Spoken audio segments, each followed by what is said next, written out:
국가정보원이 지난번 대선을 앞두고 당시 유력한 대권 후보였던 이명박 대통령 주변을 뒷조사한 전말이 법원 판결문을 통해 공개됐습니다.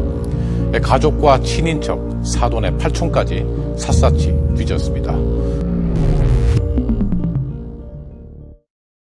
앞선 영상에서와 마찬가지로 노무현 정권 임기 말 국가정보원에서는 청계천 사업 뒷조사와 이명박 후보 및 주변 인물 131명의 부동산 보유 현황과 소득 내역 등 560건의 정보를 불법 수집하여 42페이지의 보고서를 작성했다고 합니다. 당시 대선 후보였던 이명박의 배우자인 김윤옥 여사의 형제 자매와 맏형 이상은 씨, 둘째 형 이상득 의원 가족 등 친인척 대부분이 포함됐습니다. 그리고 김백중 총무비서관 등 측근 그룹까지 조사 대상이었습니다. 즉 노무현 정권 시기에 국정원의 모습은 간첩도 아닌 여당의 후보도 아닌 반대 정당의 대통령 후보 뒷조사나 하고 있었다는 것입니다. 이것은 굉장히 문제가 됩니다.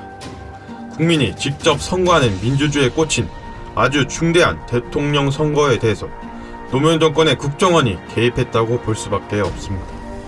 이후 재판부에서는 국정원 직원 한 명의 단독 범행이라고 하여 국정원 직무 범위를 넘어선 조사였다고 징역 1년에 집행유예 2년을 선고했다지만 공직자나 특정 개인의 비리행위를 적발하기 위한 개인정보 수집 활동은 국가정보원법이 정한 국정원의 직무 범위에 포함되지 않는다는 규율이 있음을 볼 때 굳이 왜 국정원 직원 중에 한 명이 국가정보원법까지 어기면서 당시 대통령 유력 후보자였던 이명박의 뒷조사를 광범위하게 했을까에 대해서 노무현 대통령과 같은 상부의 지시가 내려진 것은 아닌지, 또한 국정원 직원 한 명에게 책임을 뒤집어쓰게 만들어 꼬리 자르게 한 것은 아닌지 정말 의혹 모순투성이입니다.